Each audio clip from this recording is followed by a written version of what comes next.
Welcome to the Hollow Chord Podcast.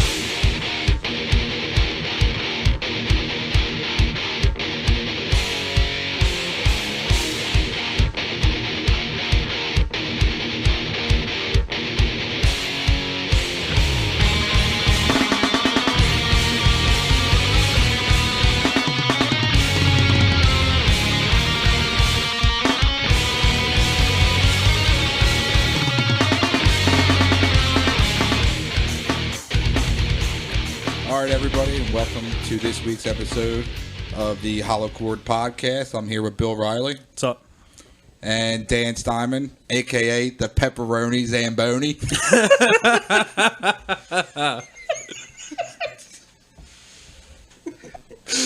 How are you? Oh, good one.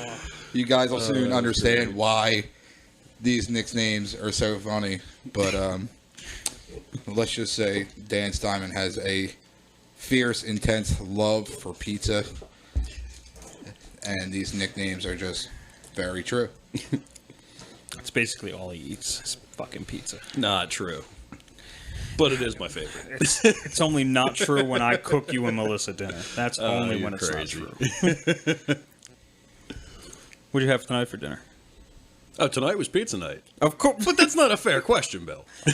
of course, it's a fair question. Well, how are you going to ask me on pizza night? When's the last time you had pizza, other than tonight? Probably about a week ago. I don't believe you. Yesterday. When does your week end? In your head? Because a week ago could be like past or before Friday. No, last weekend. My weekend's on Sunday. I don't believe you. Starts on Monday. I just don't. When does your week start? I don't know. I was just trying to see if you're getting around the question of when you had pizza last. Why would I do He that? had I want pizza Monday, more. Wednesday, Because you're denying the fact that you don't eat Friday eat for pizza. lunch, Oh, my God. and today for lunch and dinner. No, I wish. Pizza's that good. I would totally eat it that often. So there we go. The pepperoni Zamboni. Gotta love that pepperoni. So what's the topic that we're going to talk about today? Let's go. If you could make your own supergroup band, who would be in it and why? It's an interesting question. Oh, I love this. So who's going first? I'll go first. I don't care. That works. Tell you what, I'll start. Who's singing? Gotta go Randy Blythe, Lamb of God. Easy. I think we're gonna go down the metal rails here.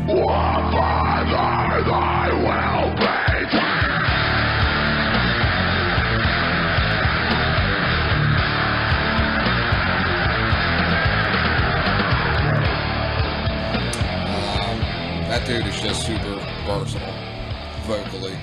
You know, super high-pitched screams, but clear. Right. All the way down to gut-wrenching guttural lows, also super clear. That's what I love about him. No matter what the vocal range, he enunciates everything, and he's very easy to understand. But yeah, gotta love the aggression coming out of that dude's voice. It's power, pure power. Can't be mad at that. If I had to pick, I'm gonna pick two guitarists here. All right. I'm gonna say Dimebag Darrell absolutely has to be one. Not surprised at that at all.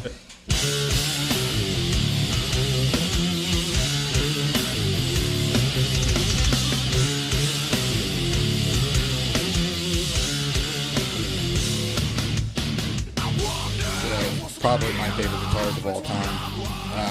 I think for me, in my opinion, I mean, he changed metal music. If not for me, I think everybody, even, you know, up-and-comers, I mean, there's no, still nobody to this day that even sounds remotely like him, I don't think. I completely agree. He definitely changed the way metal guitarists I mean, play those guitar. He dive was an bomb, innovator. those dive bomb squeals, man, like nobody's doing that in the middle of songs, and Right. you know, I think I like that he can actually make a guitar talk, you know, kind of like how Eddie Van Halen does. But you know, just super like heavy, just heavy. And there was things he could do with a guitar that just no other human being just could like a riff monster. All right. Love him. And he played effortlessly. Yeah, love him. do. Yeah, no matter what, he was just out there having fun. Definitely. Get your pull. Second guitarist, gonna have to go. Jeff Hanneman from Slayer.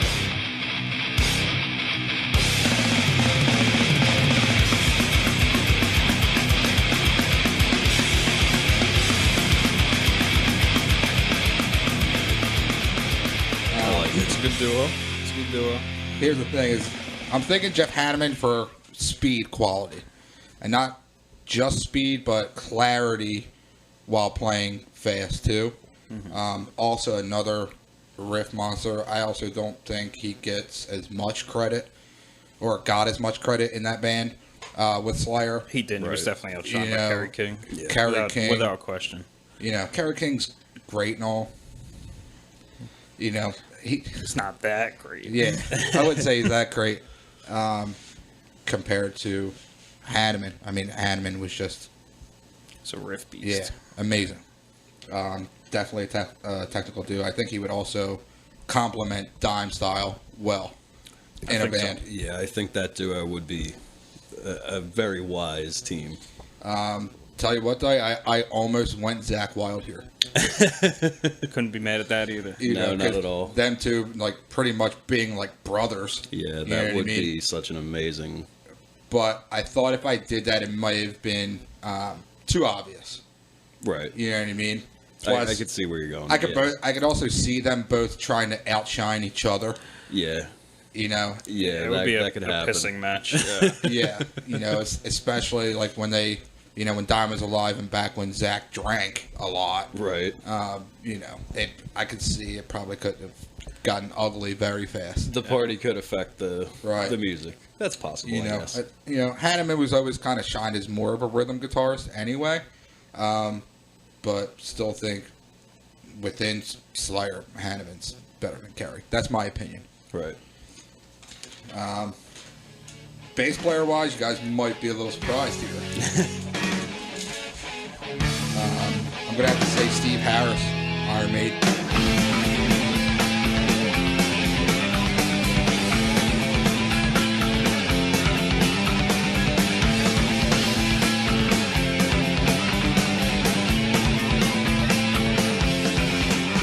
Nice, that's exactly what I was thinking there. I'm actually not really surprised. So, if you're going to pick any bass player in metal, it's him, even though he's from a different type of metal. Yeah, than Dime and the guy's Hanneman. just wild.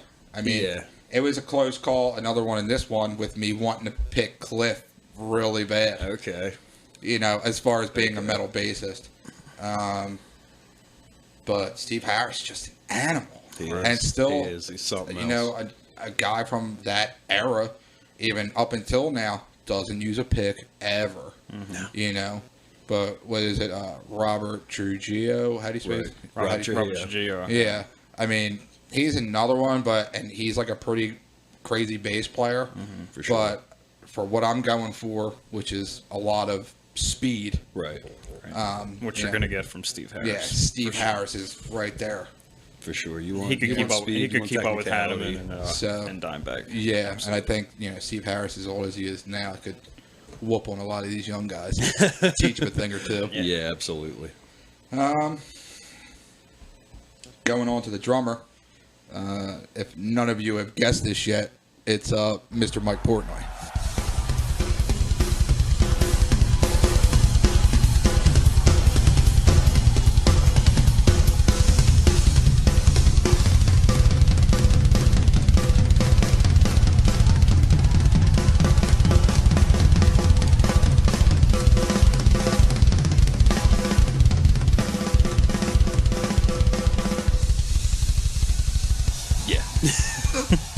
Can't be mad at that either. I want to say craziest metal drummer of all time, as far as technicality, speed, and just stage presence as well.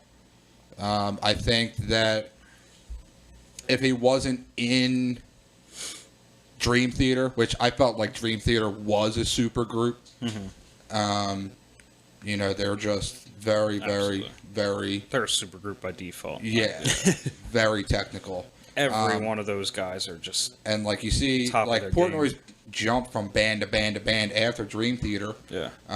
And I think the reasons why none of the projects have lasted very long is because Portnoy outshines everybody. None of the other musicians that he's playing with are capable of what Dream Theater's capable of. Right, and I you think talk drum technicality. They're just he's- different levels of musicians. Yeah.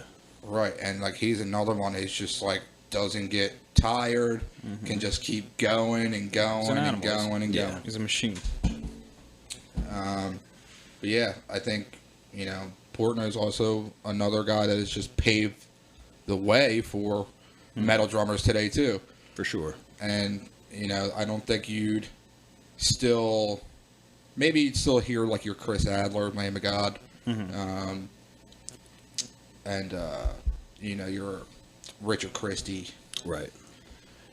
He opened the door for a lot of guys. Yeah, but like drummers out there now today, even in our era of, I guess, our generation of metal, which I guess you would consider like Lamb of God, Right. Right. The bands that we grew up listening to. Slipknot, stuff like that. Like Joey Jordison, another amazing, drummer. But I definitely think, without Portnoy, I don't think any of these guys would be where they are. But I think that's with any metal musician in our, at least, age group. Yeah, and I They're think we're all influenced by, like, the guitar players are Bertucci and the drummers are Mike Portnoy. Like, you can never get around that. right, and I think I want to say probably any time I've ever come across like a drumming magazine, you'd always see something about Portnoy. Right. Right. If he's not on the cover of it, he's mentioned in it somewhere. Right. So if Portnoy's in the drum draft, I'm picking him. Selected number one pick drummer Pick. Portnoy. That's fair. Like that. That would be a pretty nasty band. I agree. Crushing, for sure. I agree. I'd love to hear Yeah. what something like just that. don't. I just don't know what the group's name could be. Like it would have to be something. Holy shit, that's what it'd be called. Yeah. I mean, just Face Annihilator. Is anybody else in the band, or was that it? No, that's it. And I think. You kidding me? That band couldn't take anybody else. Right. I think with that band, I don't know, everybody would just quit. Everybody would quit writing music at that point. There would only need to be one band on this earth. I like it. I think you would encompass a lot with that. All right. So I think I'll go next. Okay. You guys are going to be really surprised with my picks. Yeah, I'm curious. I'm definitely bet. curious to see what you've had some time to think So, of. growing up listening to metal, and basically it was you, Vinny, who really got me into metal music. You're welcome. But I, as I'm getting older, don't even really like to listen to metal anymore. Like, I still love it, but like I just not like it was to me back then. So I've grown into listening to different genres. So my first pick for drums is Jack White.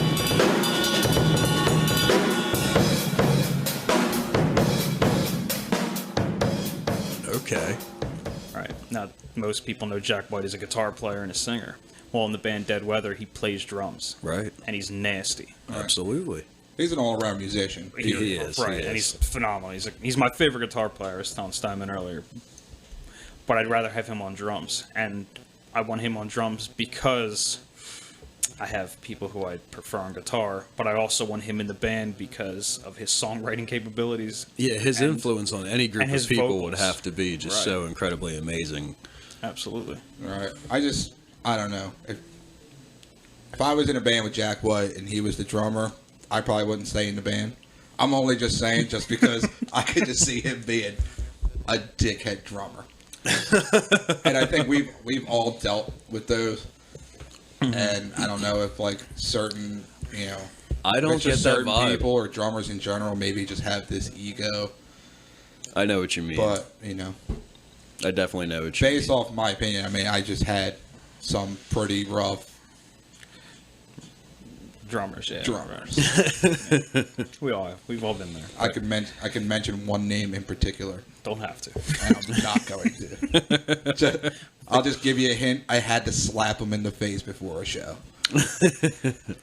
So you're talking about that guy? I thought you were talking about somebody else. No, the other guy I like, and we're all still really good friends with him, so it's okay.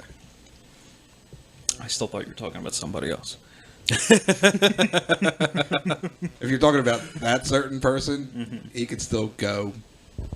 Fly a Suck a kite. D? Yeah, That's fine. being a 6-foot hole. All right. Guitar player Claudio Sanchez from Coheed and Cambria.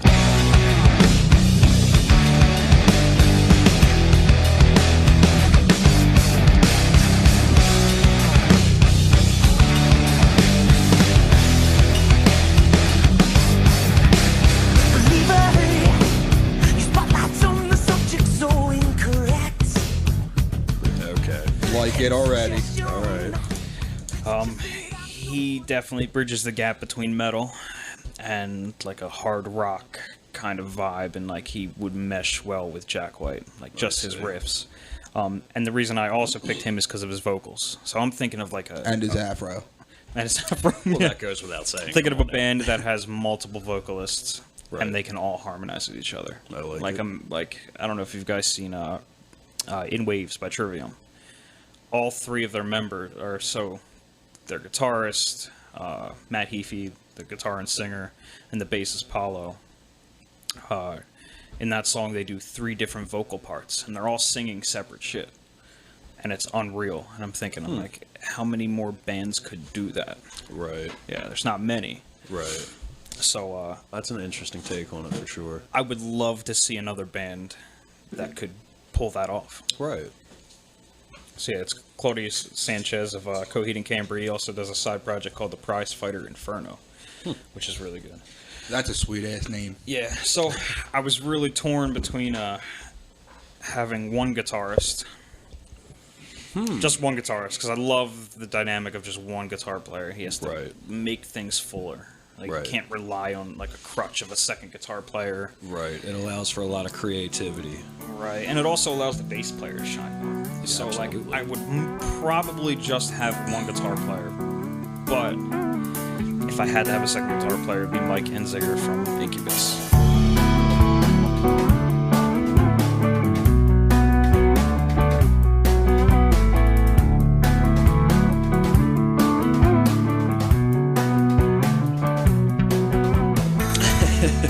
And the reason being is because he can add the layer of ambient sounds, and his Yes, playing he's is always got very a very- minimalistic, but not minimalistic at the same time. Right. Like there's so much going on, but so little, and he just makes the song so full. And like every one of Incubus's songs are amazing. So Right. He's got a very different take on music than a lot of other people. It'd be a really cool. right, he approaches songwriting completely different from everybody else. Right. Really cool attribute to have. I like it. What else you got?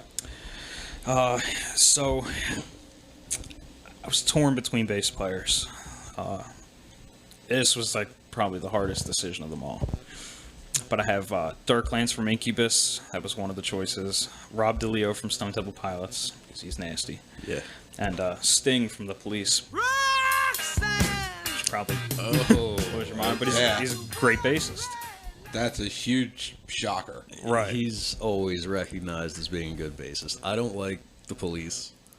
So I mean, would I only bias on like a that few one. songs from The Police. Right. But him as a bass player is a completely separate entity. Right. Yeah. Like, I agree. I mean, if I have to hear "Sending out an SOS" one more time, someone's going to have to help me right. off the concrete after I blow my brains out. So I chose my bass players on knowing how to be a bass player, Right. knowing how to ride the drums and follow the beat and like keep it separate from what the guitars are doing, and all those bassists can do that. But I ultimately went with Ryan Martin from Mudvayne.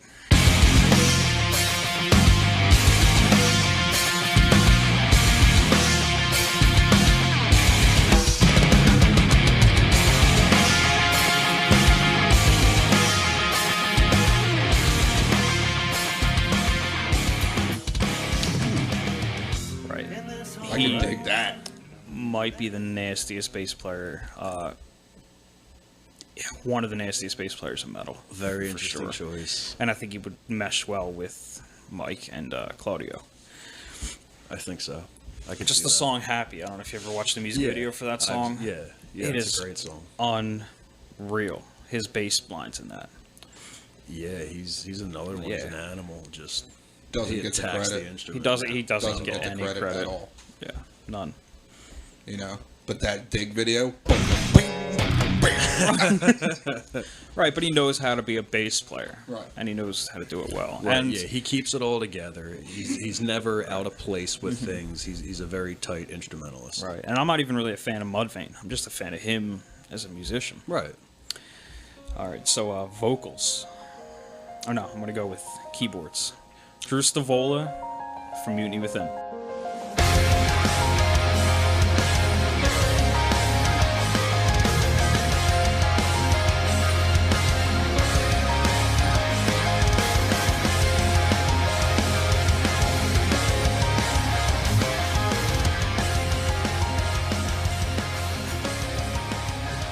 Okay.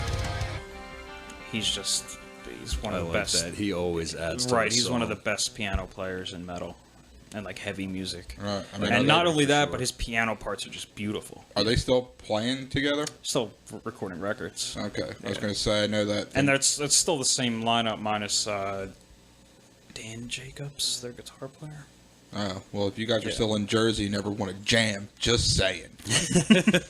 That dude's rip. Yeah. The drummer Bill Force playing for Angel Vivaldi. Oh, nice. Yeah, and Chris Clancy, the singer, is just recording covers on Facebook. From what I can tell. But they still work on a record every once in a while. Anywhere you can get your dollar. Right. They do it. All right, so vocals is stuff too. And so if I had to pick a male vocalist, it would have been Anders from In Flames.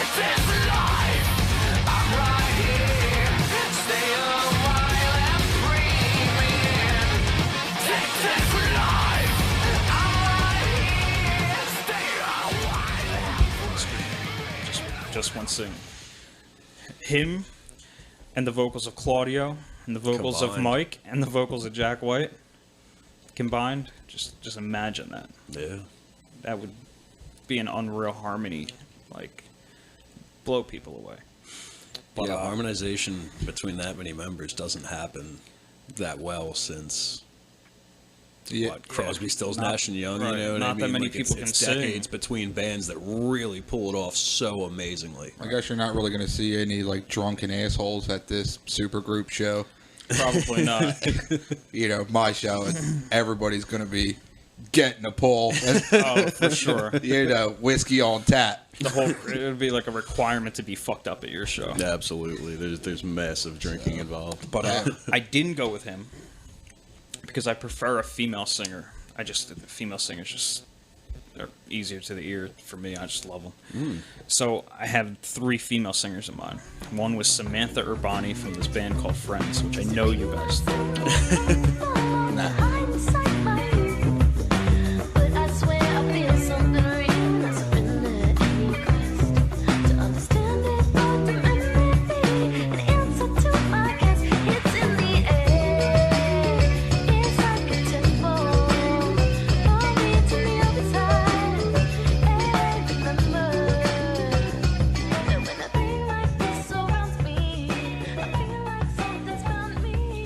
So I picked her because her range is just unreal.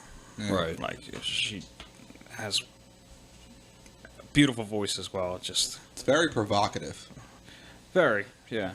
But like, just imagine her voice with She could blend well with a lot of those voices. Yeah, absolutely. I could see that. I guess I see not just guys going to this show. You probably see a lot of, like,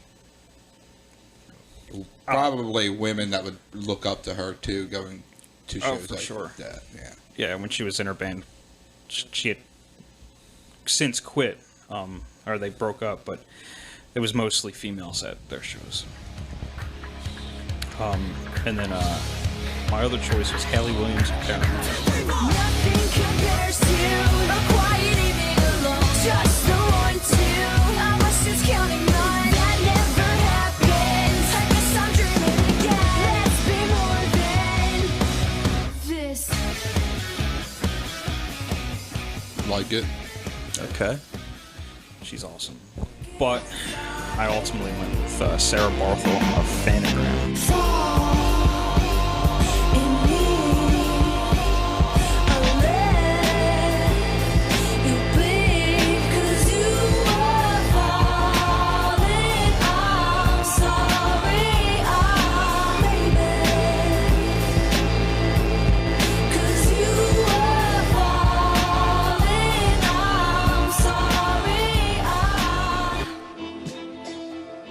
So I picked her because out of all the female singers that I picked, she is the most gritty in terms of her style. Like Hayley Williams and the girl Samantha are like more like bubblegum rock, like Right. bubblegum pop type singers, and I get she just has like this level of grit to her that would mesh so well with like Jack White and Claudio. Like she just fits in.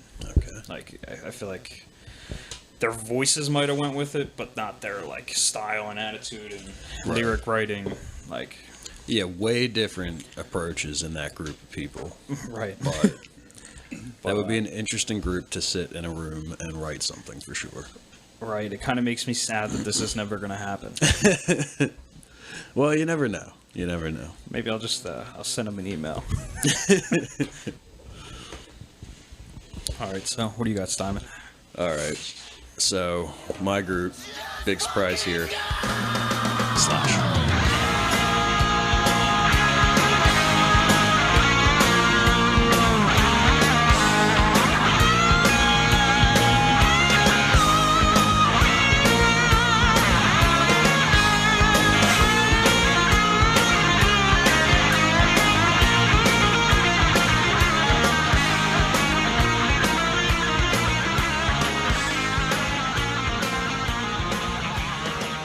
That was Yeah, coming. I had to pick Slash. I mean, he's an animal. He's just his style. He's got that greasy, nasty, hard-hitting, blues-driven rock and roll. Right. That's what he brings. He's just so amazing.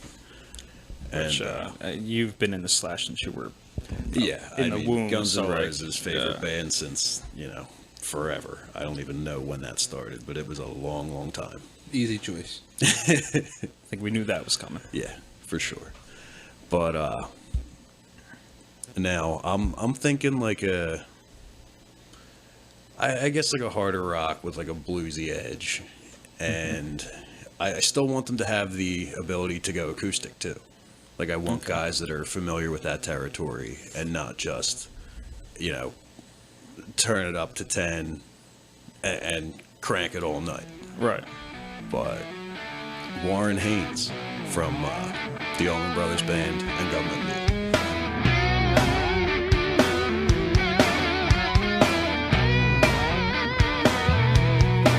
Do you know where I'm a driving rain and my mama? So Warren Haynes is just another one that has an incredible style, hard blues guy. Yeah, he's definitely heavily blues influenced for sure. Yeah. I mean, I think him and A lot of Slash could soulful play guitar well. playing and- Right. I think. He's the type of guy you feel his guitar playing. Oh, you absolutely. feel the emotion in it. Absolutely. When he's got something to say with a guitar, he can surely do it. I mean, he sings with Government Mule, and he's an amazing vocalist, which is why I picked him as well, because I'd like to see him play off of my other singer. Slash brings the grit, and then he brings the soul. Right. I like where this is going so far. Yeah, I mean, it's just that duo just seemed like a natural pair to me. And then on bass, I picked. I kind of came out of nowhere. I picked Sam Kiska from Greta Van Fleet.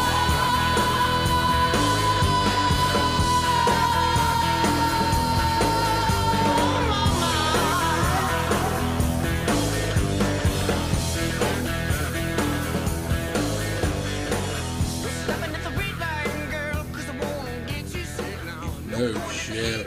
Just because, I mean, the classic influence, you know what I mean?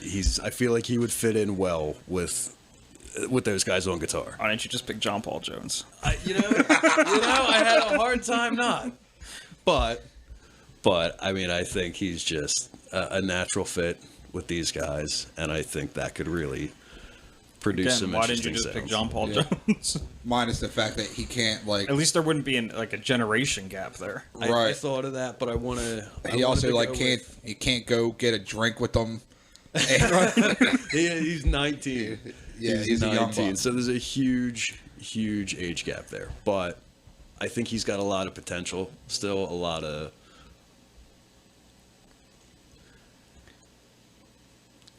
A lot of growth can happen with him. That's definitely not a bad pick. Yeah, no, I don't see it as a bad pick. I do think John Paul Jones would have been an amazing fit, but I was going with living band members too. If everybody in Led Zeppelin was dead, I would believe they were the reincarnation of Led Zeppelin. Like, I would start to believe in reincarnation. Right. Yeah, And yeah, just, for just sure. A quick sidetrack. Didn't they say they were on some show and they were talking about who their influences were, and Led Zeppelin didn't even come up? Well, I think Why that one would goes it? without saying. That's just such a natural. Like they didn't even mention Led Zeppelin. And, Sounding like that, you don't even have to anymore. right. It's gonna be like, oh, you're not gonna tell me that. It's all right because Robert Plant said in an interview, like he mentioned them, he's like, "This is the band that stole from like my style." Like they mentioned Greta Van Fleet in the interview, and he's like, "Oh yeah, that band that stole what I do," right? Like he acknowledged it.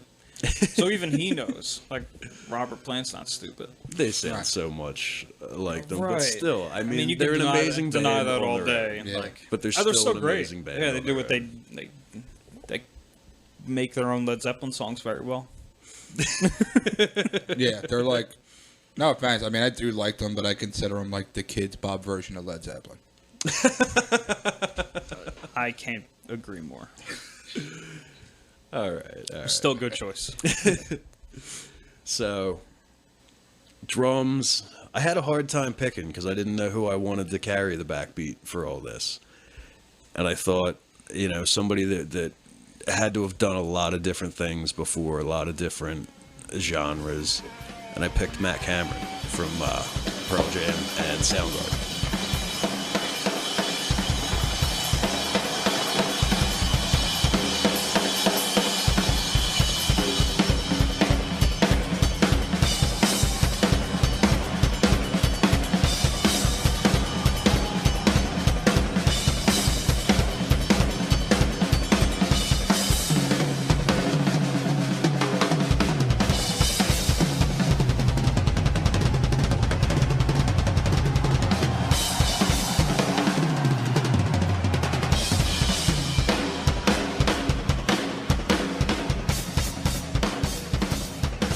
Yeah. Because, he's done, going out with Pearl Jam, he's covered so much music throughout the decades. And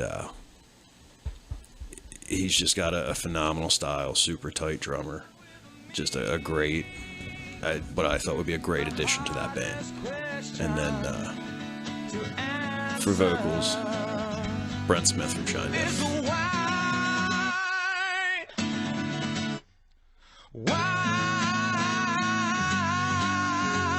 Someone save me if you will, and take away all these pills, and please just save me if you can from my blasphemy in my ways of love. Somebody save me, somebody save me, somebody save me, somebody save me, somebody. Knew that was coming. Dude's got pipes. He's got such a soulful sound. I didn't see that coming, but I'm not surprised at all. Right. I knew that was coming just because I know you. Yeah. And I'll tell you what, I'm not mad at it. Because I'll tell you what, if the day ever came where, I kept practicing my vocals, I remember thinking, like, the first time I heard Brent Smith and Shinedown, I was like, that's how I want my voice to be. Right. If I was a singer, I think I would want to emulate his style. He's another one that's just full-blown power. Right. Just For sure. insane. For sure. That Phenomenal guy vocals. has... And being to see him live. I mean, he could really phenomenal. carry any band he's in. Oh yeah, absolutely. Absolutely. Dude's just got so much to say, and he has an amazing stage presence. I've seen him several times. Super positive. Oh yeah, for sure. For sure. Like it. Right. He's pretty nasty bands. I'm really even more sad that this isn't happening. Yeah, right. But I mean, it's just imagine if it did. The world would turn upside down, dude. For sure. Yeah. For sure. The musical world would be... I mean, these would be the only 3 bands ever. Yeah, it'd be turned Yeah, I on know. its ear. That would be just so incredible. I already kind of want to get my musical playlist together, like, right now. So how do you guys feel about covers? Like cover songs? Like, I'm always open to a good cover. yeah. Always open to one. It depends. I'm one of those people that if it doesn't live up to the original, even if it is their own rendition, if it doesn't make me feel like the original does or better, can't fuck with it. Right. Just can't. I mean, because there's some terrible covers out there. Oh, of course. Absolutely. But there's some incredible covers. So do you want to hear the cover done the exact way the band wrote it? Not necessarily. I mean, I like hearing people do their own spins on, you know, other people's songs and stuff like that. But I mean, if it's just horrific, I mean, I can't. I just can't. Covers or no? It's either you do or you don't. You definitely have to pay your respects when you do it. Yeah, I You mean, can't I've just heard trash some- somebody else's song. But I mean, I Sorry. think as a musician, you're encouraged, and you certainly have the right to take your own viewpoint on the song. I guess I'll say. Are there any covers that you have specifically that are complete garbage? Not that I could think of off the top of my head.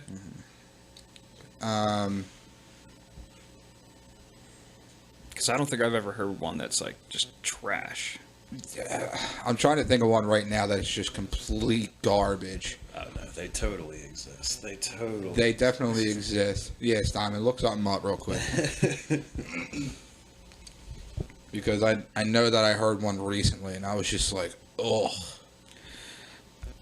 So while he's looking something up, I have a few cover songs that like I'm very, very fond of, and I have like 3 that are in like my favorites. So I want to know what your top one is. my top one, What's that one? And I don't know, because dude, all 3 of them are pretty like they're neck and neck for different reasons. So I guess my top one would be Obadiah Parker covering Hey Ya.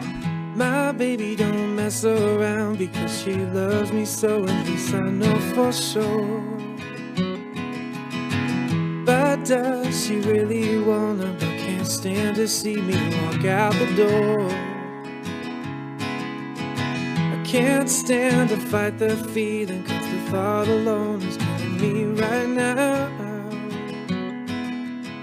I thank God for mom and dad for sticking to And he did an acoustic together. version of it. Don't know And he did it how. completely different from Outkast. And if you listen to the Outkast version of Hey Ya, the lyrics are pretty sad. yeah, Yeah. But they put it in a happy... right on an instrumental. upbeat melody. Yeah, Right, and it becomes happy. Like, Right. you don't even listen to the lyrics. Like, you're just happy listening to the song. But when you hear the guy, Right. Obadiah Parker, sing it, like... I mean, it's sad and I mean, it's nice to listen to, but it I feel encapsulates the real meaning of them lyrics. the original is subliminal. Right. And they probably did it on purpose. But I like to hear that other version. So I'd like to hear the complete opposite of... It's nice to hear a different take on the same thing sometimes. Right. Just a different artist's interpretation of somebody else's song. Yeah, exactly. All right, so I found a top 10 list of the worst cover songs ever. Number 1. Let me just hear the first, like, just a few of them. Oh yeah, I'm just gonna do the first two. Just run through them. Right. Number 1 is "Smells Like Teen Spirit," Miley Cyrus covering Nirvana. Yeah, I actually recently seen that on YouTube, and Miley, stop. Just stop. That's All one right. I'll have to check out. How about I Love Rock and Roll, Joan Jett and the Blackhearts, redone by Britney Spears. Haven't heard it, so I can't say that I hate it, but if it's on that list, it must be pretty bad. It's on that list. That's probably why we haven't heard it. Have you heard it? No. No. Jeez. And isn't Joan Jett's not the originator of that song either? So she must recreate Joan Jett's version of that song? No, I thought Joan Jett wrote that one. I don't believe so. I'll check that one next, but one more on here is Chop Suey, the System of a Down song covered by Avril Lavigne.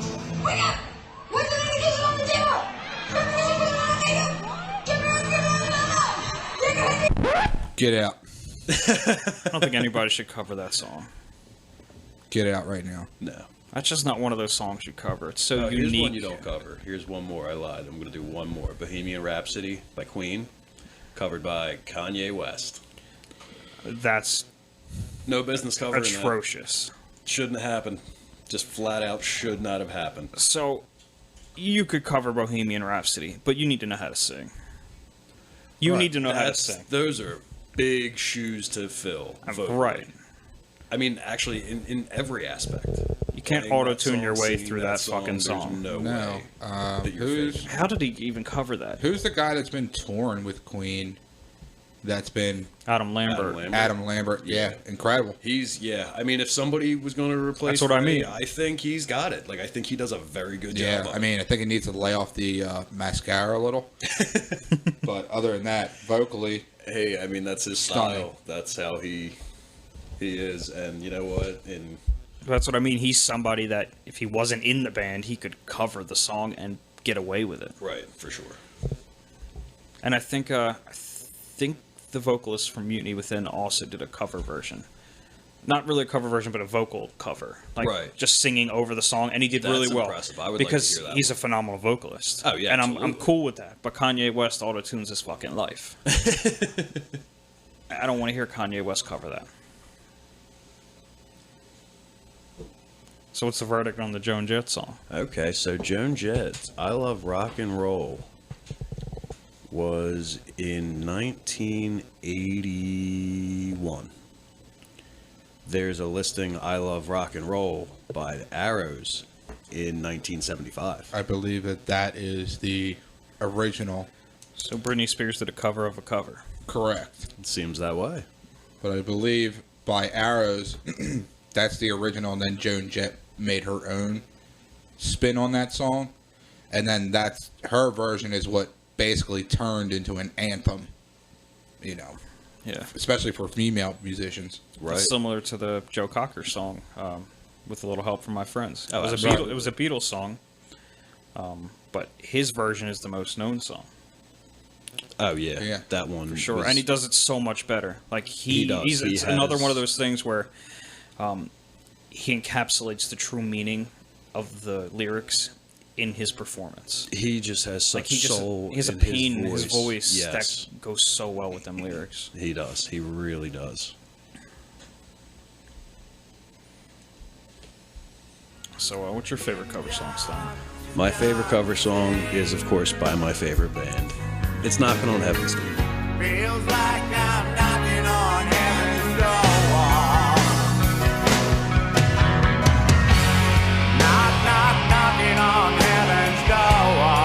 Hey, hey, hey, hey, yeah. Knock, knock, knocking on heaven's door. There was a lot of Not surprised. There's a lot of songs that I came up with, but it's far and away my favorite because it's such a cool rendition on a song that's been done several times in the past. Right. And it takes a whole new approach to the other 2, 3, 4 versions that most people can name. I mean, there's been countless versions done, but there's 2 or 3 prior to Guns N' Roses' take on it that people would know, and they still just had a whole new take on it that knocked it out of the park, I thought. So awesome when you love a song so much and then you get to hear it in a new light. Right. Like it's awesome. There's also just a lot of people that love to cover Bob Dylan in general. Well, Dylan's an amazing artist, man. I mean, he gets props from everywhere. How many people covered fucking Africa? That has to be up there for the most covered song ever. That's one By of the- Toto, you mean? Yeah. Yeah. Oh, yeah. Like, everyone's covered that fucking song. Yeah.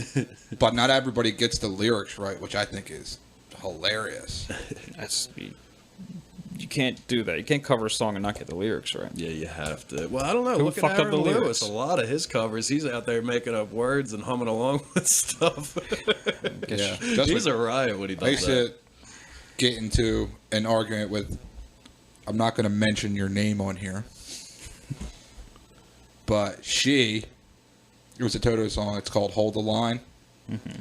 And I could have swore she used to say either, I think she used to say borderline or toe the line or whatever it is, and she would sing it the wrong way just to make me angry. And I kept telling her, like, listen, it's hold the line. You know, hold the line. Love isn't always on time, you know? Yeah. And I'm like, don't ruin this. It's my fucking song. It's not even that it's my song. It's like, you know, I just remember like being in the car with my dad. My dad actually used to sing it wrong too. My dad actually used to say, toe the line or something that didn't make sense. So this And my mom was like, babe, it's hold the line. So this lyric mishap has just been plaguing your whole life. Right. Like the plague. But not going to lie there, Steinman. You know, I'm sure people out there know that, you know, we prepare for this podcast. And when we were talking about wanting to do this bit and, you know, trying to guess each other's cover songs, like, oh, what are you going to pick? What are you going to pick? What are you going to pick? You know, and I was talking to Bill the other day, and I'm like, I guarantee you Steinman picks Knocking on Heaven's Door. Oh, it's a no-brainer. I mean, absolutely no-brainer. I was like, he's either going to pick Knocking on Heaven's Door, Guns N' Roses. Right. I got 3, so let's see how many you can get. You got 3. Okay. I got 3. I'm the only one that I have 1, but I was torn between 2. But let me hear the rest of yours. You don't want to guess them? I'm going to guess 1. And I thought it's going to be another Bob Dylan cover. And I was thinking All Along the Watchtower. Oh. Jimi Hendrix. I thought of it, but no. Okay. I wasn't. It's funny because I talked to him this morning and I mentioned it on the phone just to see his reaction. Right. Like I wanted to hear what he like, see if I could get it out of him. No, it wasn't. I didn't take that route. I actually went with Disturbed, covering Sound of Silence. And in the naked light I saw 10,000 people, maybe more. People talking without speaking. People hearing without listening. People writing songs and voices never shared. And no one dared disturb the sound of silence. Didn't you mention that too? Yeah. I also said this too. I think it's a great song. I said think he's they either did a going to great pick job covering Knocking it. on Heaven's Door, All Along the Watchtower, and Sound of Silence. But you'll never get the last one. Well, I want to hear why you picked Sound of Silence. I just thought they did an amazing job. Funny. The girl I went on a date with Friday night. I told her about like what we were Everything doing. going on. Yeah, I told her about the subject matter of the podcast, and she picked that song. Yeah, Disturbed, Sound of Silence. Right. I mean, like, even if you look on YouTube right now, of like, you know, top 20 like best covers of all time, like they're in there. Yeah. And close to the top. I mean, my cover's in there too. But David Draymond vocally just did such a good job yeah. on that song. I mean, there's just no denying. If you were gonna, that's a tough one to cover in general. And I'm not gonna lie, I thought like in your super group too, I was like, he's gonna have somebody fucking weird like Art Garfunkel.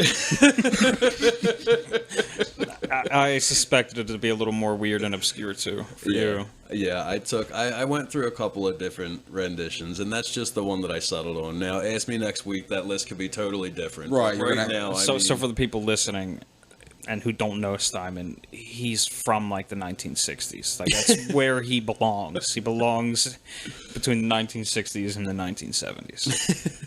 That's just where he's at. So I think Vinny it was is thinking where the I same would enjoy thing. to be. Yeah, we were thinking that you would have more people from that era. no, I knew I would surprise you with those picks, but it was definitely a hard decision for sure. Right. Yeah, I'm actually surprised that you didn't also pick Eddie Vedder as a vocalist. You know, and like I love Eddie, but I couldn't stand every song to be like, "Oh, the next day, the next time I'm gonna see you." I love Eddie, but I already got Matt from Pearl Jam, so I was trying not to use two people from the same band. I tried to put a couple of rules on myself just to make this. I was gonna do that too with Dirk Lance and Mike Ginziger from Incubus. Right. I was like, I gotta pick one of them. And I'm also surprised that you didn't pick Lane Staley. That would have been a really interesting choice. He could have really done some interesting work with them. But I don't know, man. Something about Brent Smith said, like, if that band was ever a reality, I feel like Brent would take such an incredible road with them. I feel like that would be just two soulful vocalists really going at it. They could trade off verses. They could harmonize with each other. I feel like there's so many ways to attack a song with those two. I'm with it. Who's your third cover? I'm a Believer by Smash Mouth. I thought love was only true in fairy tales, meant for someone else, but not for me. Love was out to get me. Really? You're lying. I told you wouldn't see that one coming. That was left field. I thought they did a came great right out of job. left field. I mean, listen to the Monkees and then listen to Smash Mouth. They totally brought it up You're with right. the times. They did such a good job, and it was like such a fun time party song. They did do a good job doing it, but I was not expecting. Nah, I knew you That. wouldn't expect that one either. Which is good. I'm glad there was one in there I wasn't expecting. So yeah, so I only picked one, but I was torn between another one too that like really hits home for me as far as cover songs go. Right. The one that I didn't pick, that was like a close runner-up. I think I know what your second one is, and that's one I should have thought of as well. Right, was Dio, Holy Diver, covered by Killswitch Engage.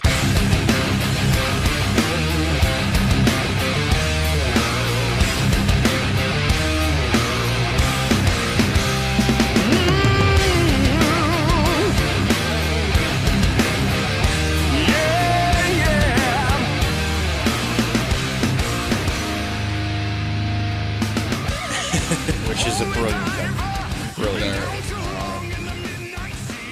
Love that song in general, but to tell you what, as far as the guitar solo compared to the original and the new one just goosebumps every time. Close it over.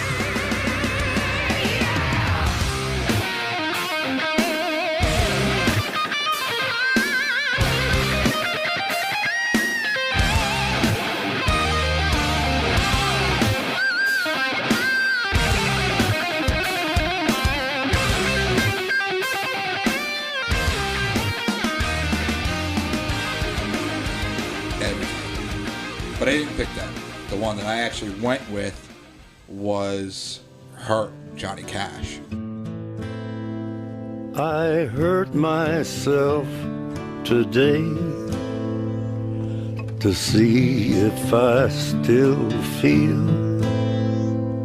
I focus on the pain, the only thing that's real. The needle tears a hole. The old familiar Originated by 9 Inch Nails. sting. That one, I saw. I didn't listen to it, but I did see like I know that a one. video when I was looking up covers. I do like that one a lot. that one was one. It became relatable to me. I mean, not just recently, but, you know, over time. And I've always liked Johnny Cash. But something about his delivery with that song actually makes you feel it more. You know, when Trent Reznor sings it, it's great. You know, I love the 9 Inch Nails version of it too. Johnny Cash's version for me is just a little bit more painful, and you know, when he delivers it, I feel it for sure. So it's one of those songs that really the performance encapsulates the lyrics. Right, absolutely. And it's like a lot better than the original version, and which I love those type of songs. You know, and it's very simple and just him and a guitar. I believe there may be some piano in there. I'd have to like actually listen to it again all the way through, but that was the one that came to mind for me. That I was just like, wow, you know, that's a song that really makes me feel different. Right, obvious, great. That's awesome. Cover. Yeah, it's the same that the Obadiah Parker Hey Ya version like makes me feel. Like I feel like I'm listening to a whole new song, but it's so familiar because I love the original. Right. And the I like familiarity a lot of different covers. that I have I'm of it. always checking out. I don't know if covers. So I also like when a band does a different version of their own song. That's always cool too. Right. So the electronic band LaRue, their song "In for the Kill." Are you guys familiar? Of course. That song you've probably heard on the radio. They did a lounge version of it.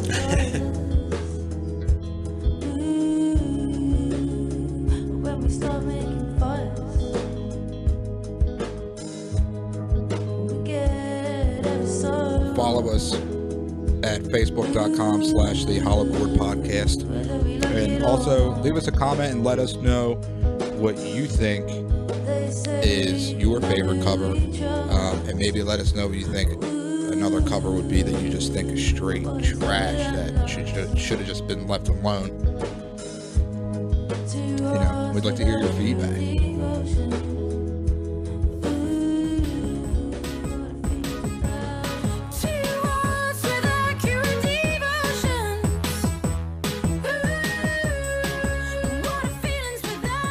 Yeah, so both them versions really show the diversity of the band and really show that they're not a one-dimensional type of band, which is cool, but it gives you a different feeling when you listen to each one. Right, absolutely. And I think that's like a really cool thing that more bands should do. They should do different versions of their songs. And not just like an acoustic version, but they should really go like outside Right, maybe the take it box. to a different style as well. Like, Right, because that's kind of what they did. Right. They're an electronic band, but they're like, you know what, let's like do a jazzy lounge version type of song, and Right. it's the same song, same lyrics, same melody. Right. Like you feel like you're listening to the same song, but it's a completely different feeling. You know what it's time for? Fuckery of the day. All right, it was our fuckery of the day topic. So I think we're gonna have a topic every time we do the fuckery of the day. I think that's a good thing. It's taking things way too far. I'll tell you what, I got one. All right. And when I saw this, I was like, what in the actual fuck? So what is it? Canada. Place called good old Tim Hortons. Tim Hortons. All right. So there's a woman that was trying to use the restroom facility, I guess, at this particular Tim Hortons. They knew who she is, and she was actually denied access to use the restroom. They said, no, you're not allowed to, but based on past You have to behavior, do some real shit to not be allowed to use the right. restroom. So, but based on past behavior, and quote, out of concern for the immediate safety of those in the restroom, they would not let her in there to use it. So this woman was furious, and she had to go bad. And what I'm going to tell you right now is solely just fuckery. Well, it's what it's supposed to be. So, and there is actual video footage of this. I believe you can see it. I think we should watch it and do commentary on it. Right. We can look at it. I know Finish it. there is an article in USA Today. It was back from May of this year. That somebody had actually posted security cam footage of this. I saw it on YouTube with another guy doing commentary over the video. I saw the same video, and I think we're just going to watch that one because that commentary is brilliant. Right, and I'll have to leave you a link to that once I get it to you. Might just leave it on the Facebook page for you to see it. We might even share it on the Facebook page for you to see it. But it is actually incredible. But this woman, you know, I don't know how other way to put this. Just could let it just out. say Just let it out. excretes. Just say she shits on the fucking floor. This lady shits. Okay? Just drops trowel, shits. On the floor in the middle of this establishment. Okay, while arguing with this cashier. And she picks up her own shit with her bare hand and threw it at this cashier. Oh my god. Right. Oh, That's just terrible. Right. But not only that. not only that, it doesn't end. Keep going. After It gets she better. throws her shit, she actually wipes. And then throws that at the cashier as well. Pulls up her pants and just rolls. Bounces. I'm out. What the hell I mean- possesses people to do? Listen, like mean, what- I understand that what she do you probably did some fucked up shit to not be able to use that bathroom, but at the same time, when you got to shit, you're either shitting your pants, or you're shitting on the floor, or you're shitting in the bathroom. Probably prefer to shit in the bathroom if she was trying to. All right, Right. Like, but if they're like, nah, But what did you do to make them Right, I rescind wanna know what she bathroom did. privileges? Like, how bad? when Oh my God. when I worked at the supermarket, I'm not going to mention which one, but when I worked there were people shitting in the bathrooms all the time. They would just go in there and shit on the walls. How it got on the walls, I mean, Right, and so it not in the didn't toilet, just in the bathroom. it didn't look like they ever like finger painted with their shit. It looked like they just bent over and shit on the wall, like completely missed the toilet. and I'm But there not were- sure exactly what was even said. I mean, what did this cashier say? Take your shit and leave? That could have been what did it. But here's the video. Had a little incident at the Starbucks. This is the surveillance video.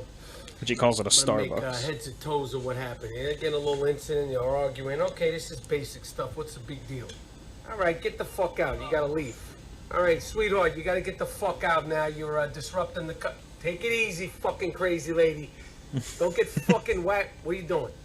All right, just get the fuck out. Just take a fucking. What are you doing? There she Hey, goes. What the fuck? What the fuck are you doing? You shit on my foot. What the fuck are you Throws. throwing this shit now? What the fuck are you doing? You're wiping your ass and you're throwing the fucking napkins. Get the fuck out of my store, you wackadoo. Wow. So yeah, that's she's special. There's some strange people in this world. But I don't know, man. Like I sympathize with her. I'd be pretty pissed if I wasn't allowed to use the bathroom. Again, we don't know her prior involvement with that bathroom. What she did to get banned from. I mean, you got to do some fucked up shit to get banned from a bathroom. Yeah, I would imagine. Fuckery. So maybe she's one of those people who shit on the fucking wall. And nobody wants to clean it up. I know at the supermarket, dude, I walked down an aisle one day and there was just a hunk of shit on the floor. So somebody dropped their pants, which you see all the time in these Walmart videos. People just drop their pants and shit on the floor. And I walked right by it. I'm not cleaning that shit. Fuck that. So, yeah, I think we have more fuckeries. Oh yeah, I got one for you. So, a man from Massachusetts did naked yoga in a New Hampshire Planet Fitness, claiming that he thought it was a judgment-free zone. Oh, man. I mean, when you're thinking of ways to take things too far, I think it doesn't get a whole lot worse than that. I mean, are we talking like bare-assed? Bare-ass naked. This dude goes in, he paces back and forth a couple of times, gets on his knees, and starts doing yoga positions. You know, just Just nonchalant, no big deal. Yep. letting his hammer hang. Yep. Yep. Dicking All the balls, analogies you can dicking think balls of. out. Yeah. Just Not a stitch. This dude is in there. just getting after it. Yep. Just getting after it.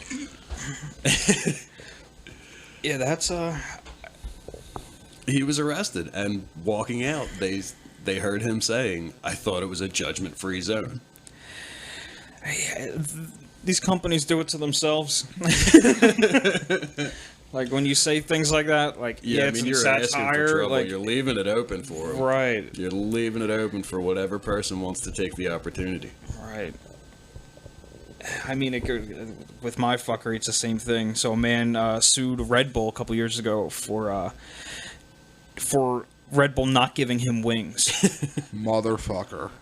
Right. I mean, that's taking it way too far. Like, you know that's in satire. You know it's not really going to give you wings. Like, Yeah, you I can't mean, be you that can't- fucking Right. dumb. You know Take McDonald's things is going to so make you fat. Right. Yeah, everybody's heard that one in the past. The woman who sued McDonald's for Mm-hmm. making her fat. That's just That's crazy. And Yeah. I mean, I understand people just want to make $1, but, Yeah. like, their settlement was, I got burnt by hot coffee. yeah. right. Their settlement was, like, each person gets $10. And so anybody who drank a Red Bull from, like, 2002 or whenever the start of Red Bull was until 202012 Did you could have sign up for the proof of settlement. purchase? No. You usually don't. They'll just... it's Bro, just I out drank there. one of your Red Bulls. It didn't give me wings, bro. So, like, it's just out there. You just go register, or you would have at the time registered on their website, and then Red Bull would have just sent you $10 or, like, a case of Red Bull. What a my God. fucking dickhead. Right. And a rich dickhead at that now. yeah. Yeah, he probably got a couple mil straight up, and then everybody else gets to get a free case of Red Well, I Bull. think he got 13 million. No, the entire settlement was $13 million. Okay. But still, everybody's just looking for a fucking payday. It's just Right. taking it away. And I bet you, like, they probably cut some deal, like, where, you know, they're like, oh, yeah, we'll make a settlement, but he's got to buy stock back into Red Bull. They couldn't. I mean, that probably would be smart of them to do, but it said that the Red Bull settled the lawsuit to avoid the cost and distraction of litigation. However, Red Bull maintains its marketing and labeling and have always been truthful and accurate. They deny any wrongdoing or liability. Right. Which guess is from their stupid standpoint- of them to say that again, because it really doesn't give you wings, so they should have said, all right, we'll just change our fucking slogan. All right, Red Bull, it gives you wings. Go jump off your house and dry. It makes no sense, but yeah, people just like to take things way too far. Absolutely. Unless it gives you bat wings, and if you're a guy, you know what I'm talking about. We're not gonna dive into that. That'll be another episode. I hope not. Yeah, I hope not to. Is that it for fuckery? Yeah, but I do got a joke for you. All right. This is a little thing called "This Guy Got Jokes." Guy's got jokes. This guy. So I heard this one a little while ago. Makes me laugh every time. If it doesn't make you laugh, then you know you have no sense of humor. So it's about this adult toy store. Okay. And there's Simon already thinks it's funny. Here's Right. Toy Store and giggles. right. So this brunette walks in, and she's, you know, looking for something new, something to, you know, maybe spice things up for her. And, you know, she's seeing this whole row behind the counter of, I guess we'll just say dildos. We're just going to use that word, dildos. Oh, so it's that kind of Toy Store. Right. Oh, I thought we were talking about something way No, different. So now- I did now- say now you adult toy clarify. store. But yeah, she goes in and she's looking and she's like, you know what? I see all these different colors here. She's like, you know, that one's white. I've never had a white one before. You know, how much is that white one right there? You know, the guy behind the counter, he's like, everything on this row right here is $50. She's like, it's a little steep, but, you know, hey, whatever. I'll take it. So she buys, you know, white dildo, packs it up, leaves. Next person to come in is this redhead that walks in. She's looking, and she sees this row of dildos behind the counter. And she's like, you know, how much is that black one right there?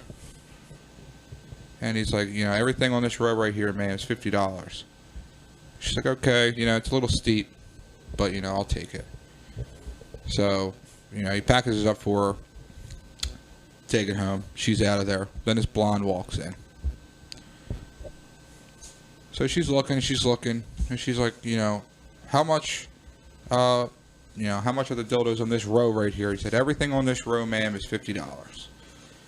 She's like, okay. And she's looking, and she happens to look up, and she's like, wow. She's like, I never seen one like that before. How much is that plaid one all the way up there? And he said, oh, that toy up there is very special. That'll run you about $350. And she's like, wow, you know, never seen one like it. I have to have it. She's like, okay, $350, wraps it up for her, and she leaves. So then the boss calls in to see how sales went for the day. The guy behind the counter is like, yeah, you know, I sold this white one for $50 off the shelf, this black one for another $50 off the shelf. And he's like, oh, remember your Thermos from the top shelf? Oh, fuck. It got sold for $350. Ba-da-ba-ba-da-bop. Oh, that was a good one. Holy shit. That was a good one. So speaking of dildos, I think we should tell a story. And I think you know what story I'm talking about. The one about the hood of the car? Yeah. So I get back from the 4-inch pincher? The 4-inch pincher. I get back from a trip to Atlanta. I meet Vinny. You picked me up from the airport, I think. I think you picked me and my mom and my sister up from the airport. After we got dropped off, Vinny and I drove to the city just to drive around, and we stopped by one of the dildo shops down there, and we bought a 4-inch dildo. We thought it was a bright idea to glue it to one of our best friend's cars. I think on the hood, like we made a hood ornament out of this dildo. I think we used double-sided tape. Did we? Yeah. Whatever. We stuck it on there somehow. But before we did that, we drew veins on it and we pierced the head of it. Yeah. He gets up in the morning, drives off to work, he's driving around, and every time he bounced, like his car hit like a pothole or something, the dildo would be flopping around. I don't think he noticed till he was halfway to work, right? It was something like that. I mean, it was, you know, quite average size. Right. But it was definitely a funny practical joke. We were much younger, like 10 years younger. Yeah, I believe after that it ended up on our drummer's drum set. It got passed around a little bit. It was a used one. Yeah, that little dildo was a whore. So, do we have any suggestions for the listeners? Because I think I have one. Go ahead. So, Friday night, I started to watch Castle Rock, which is Stephen King show on Hulu. Right. And I only watched half an episode, but the best part about it is that it's like a continuation, or it seems like a continuation of Shawshank Redemption. Okay. Because in the first episode, and spoiler alert, but I don't give a fuck because it was only the first half hour of the first episode. The prison warden kills himself. And he kills himself in his car, and on the bumper they show Shawshank Prison. Hold it. All right, I'm holding it. We'll cut it right there, just because I don't want to get too in depth with it. No, I won't. There's just this other part that like ties it all together. So like the next scene is the new warden or whoever's taken over coming into the office, and they mention that like all the wardens end up killing themselves, and they mention the bullet hole that's still in the wall from the warden that killed himself in the movie. Right. Which is like an awesome tie-in. So I don't know how much it ties into the movie, but it definitely is in that same world. Well, Castle Rock was the town that a lot of Stephen King's Right. stories were set in. Right. There were several there. I mean, I've read a bunch of Stephen King books, and I love his writing for sure. Yeah. I think something that might possibly come up through the next is I'd like to also bring up October 6th, Khabib Nurmagomedov, Conor McGregor. Oh, yeah. It's going to be insane. Yeah, I recommend watching that one. We will be watching. Maybe we'll do a podcast on Yeah, just that I want to. fight. I want to do a poll too and see which side are you on. Or you think Khabib's going to take it? You think Conor, after 2 years, is still a beast, or do you think Khabib's going to knock Conor's head off? I want to know. I don't think Khabib's going to knock Conor's head off.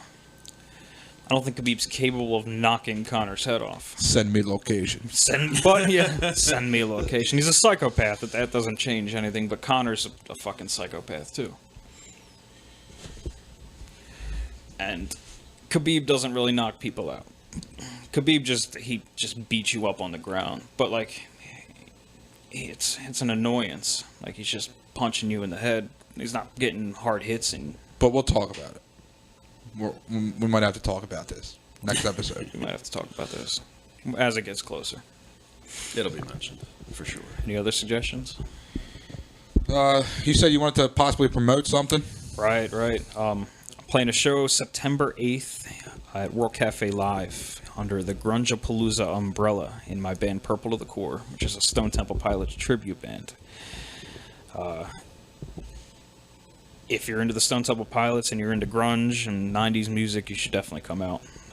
We will all be there. I believe you'll be there, Simon. I will. Yeah. I can also attest to this too, not just because I'm his friend or that I like that style of music, but for them guys, especially everybody that does that Grungeapalooza set, everybody there is purely entertaining.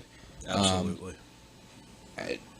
And this is a whole different Grungeapalooza. This is the acoustic version, so we're doing the MTV Unplugged style. So Right. this is a whole really new cool show take. from what everybody else has been coming to see. I can honestly say for going to see tribute bands, I am very excited.